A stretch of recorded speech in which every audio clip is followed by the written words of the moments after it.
Well, the business itself has been going since October 1900.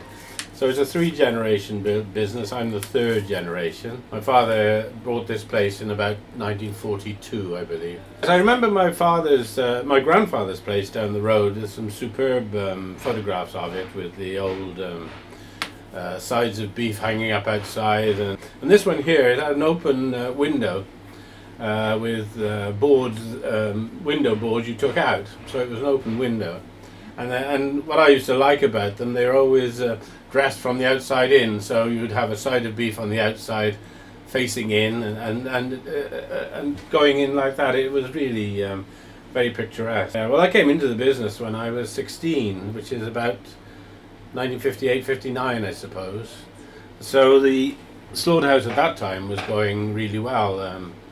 It was doing a lot of business because we had I think we had about 11 or 12 butchers in Monmouth in those days. With, having it at the local, there's no stress on the animal. It's a short run. Yeah, I've seen a stressed animal when it's been killed, and the meat doesn't set. It becomes very rubbery, and I'm sure it doesn't eat as well. At the abattoir here, it was almost home from home for them. Well, the market itself was brilliant. It was very interesting. It was all auctioned, so the chap was up there auctioning all the meat off and everything like that. And the farmers and their wives would come in on a Monday, and that was the shopping day for the wife. She wouldn't come in any other day. And then the chaps would go off into the barley mow, and they would go in there and have a few drinks. And it was quite an operation for them, a day out really.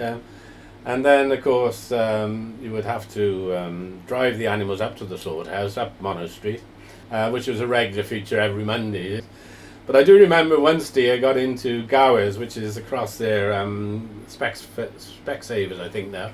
And one steer got into there and caused lots of problems. And of course, once they start hassling an animal, it always craps. So you can imagine. Nothing worse than cow's muck. And another time there was they'd driven the animals down there, and one steer actually jumped over the wall into the river, and he got onto the Vauxhall there and ran around for a fair bit. They eventually got him back, and I don't think he was reprieved for his escape. I'm pretty sure he wasn't, but he would have been kept overnight. They wouldn't have killed him straight away because he would have been stressed, etc. So they would have left him overnight to calm down, and then did it the next morning. When they were building the slaughterhouses, of course, it fell down once. Maddox, the local architect who designed it, a good architect, man, he's some lovely buildings he produced. There was a famous fight. When they were building it, the sand for the building came from the River Wye, and the people from the Kimin claimed that the sand in the Wye was theirs. People from over Monnow claimed it was theirs, and it ended in a great fight down in on the banks of the Wye, with people chucking sand at each other. The sheep then, and they used to be stunned, and then their throat cut, and then they would skin them, etc., etc., and then the cattle then probably chew back again. I think that's how it went. And they put all the skins out on the walls down there to dry, and all the blood would go into the river.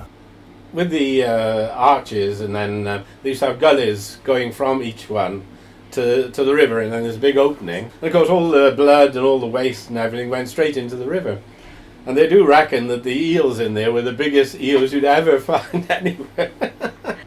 But the sort of man in those days, John, big bloke, strong bloke, he'd start sort of in the early hours of the morning, sort of, 4 or 5 o'clock or something. He would hang the sides of beef there for a couple of days. And John, the slaughterman, great big round chap, but about 6 foot something, just over the 6 foot, but very round, and hugely strong. And he'd start early in the morning and with this chap. He'd finish about sort of towards lunchtime, and they go in the punch house. He'd drink about 12 pints of Bass, and then you should see him come past here about mid-afternoon, sort of staggering a little bit to go home.